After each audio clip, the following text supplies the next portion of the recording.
राधे राधे जी, कैसे हैं आप सब। आशा करती हूँ कि गौ माता की कृपा से आप सब ठीक होंगे और मैं भी ठीक हूँ।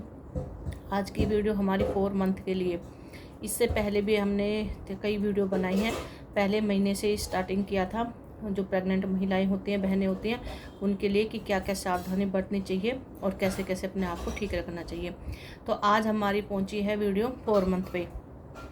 तो 4 मंथ पे बहनों को क्या क्या सावधानी बरतनी चाहिए, जो प्रेग्नेंट बहनें हैं, महिलाएं हैं, उनको क्या सावधानी बरतनी चाहिए 4 मंथ में। देखो, जब बच्चा कंसीव कर लेते हैं तो 1 महीने से 4 महीने तक दिक्कतें आती हैं, जैसे उल्टी ज़्यादा होना, खाना पीना पचना नहीं।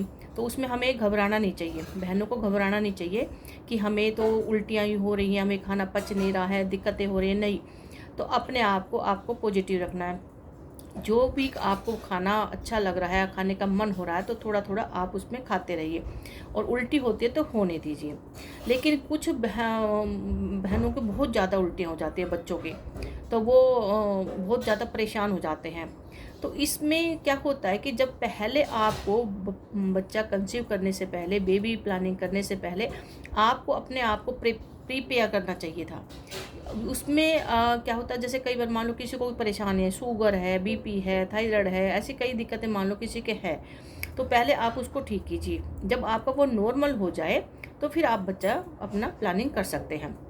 अगर आपको कोई दिक्कत है और उसमें आपने बच्चा प्लानिंग कर लिया, तो उसमें फिर दिक्कतें आती हैं। क्योंकि जब बच्चा हम प्लानिंग कर लेते हैं, कंसीव हो जाता है, तो उसमें क्या होता है कि हमारे शरीर के सारे हार्मोन्स चेंज हो जाते हैं। एक नया अंदर से एक नया जीव जब उत्पन्न हो रहा है, पनप रहा है, तो उसमें सारे हमारे हार्मोन्स बॉडी के चेंज हो जाते हैं। तो इसलिए हमारे खान पान में भी अंतर आ जाता है, बदलता है, और इसलिए हमें ज़्यादा खाना पीना हजम नहीं होता है। तो उसके लिए हमें पहले अपने आप को तैयार करना है।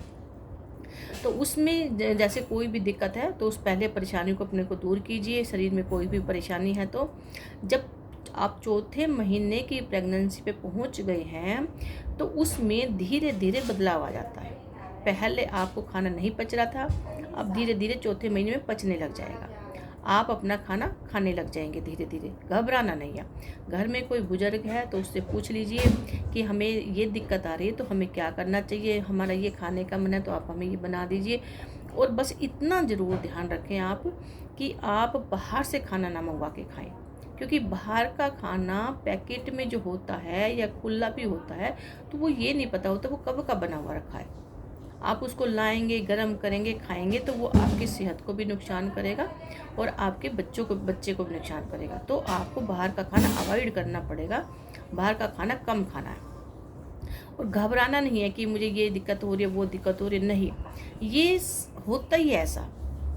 आजकल फैमिली में बच्चे कम रहते हैं, बाहर अकेले रहते हैं। जो अकेले बच्चे हैं वो घबरा जाते हैं जल्दी, मुझे ऐसा हो गया, ऐसा होगा। नहीं, देखो, कई बार मैंने कल भी हमने अपनी वीडियो में बताया था कि चौथे पाँचवें महीने में कई बार क्या होता है कि ज़्यादा दिक्कतें हो जाती है, ब्लीडिंग भी शुरू हो जाती है प्रेग्नेंट बहनों को। तो उसमें आपको घबराना नहीं है।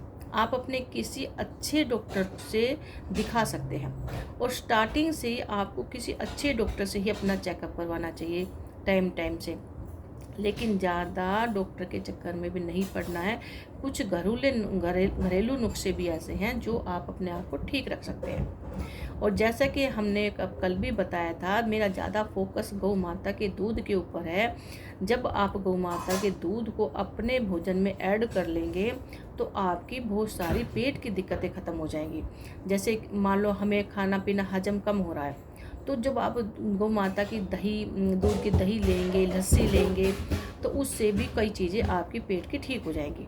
तो वो खाना भी आपको आराम से पचेगा। अगर आप देखो, मेरा तो गौ माता पर अटल विश्वास है, क्योंकि मैं गौ माता से जुड़ी हूँ बहुत सालों से। और गौ माता के ऊपर मैंने एक किताब भी लिखी है, गौ सेवा से तर जाएगा। क्योंकि ये हमारा गौ माता जो है, ये हमारे जीवन की ये हमारा धर्म है।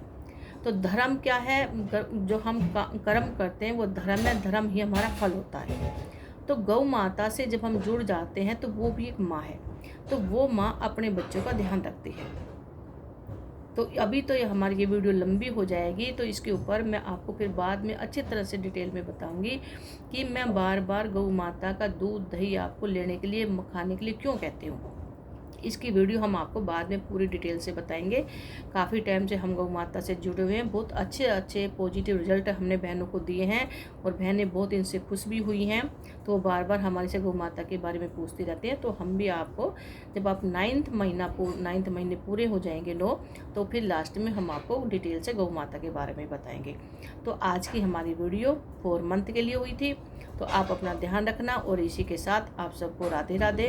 कुछ भी बहनों को कोई भी बात पूछनी हो, अधूरी रह गई हो, क्योंकि इतना जल्दी जल्दी हम बताते हैं, वीडियो लंबी हो जाती है तो फिर अच्छा भी नहीं लगता है।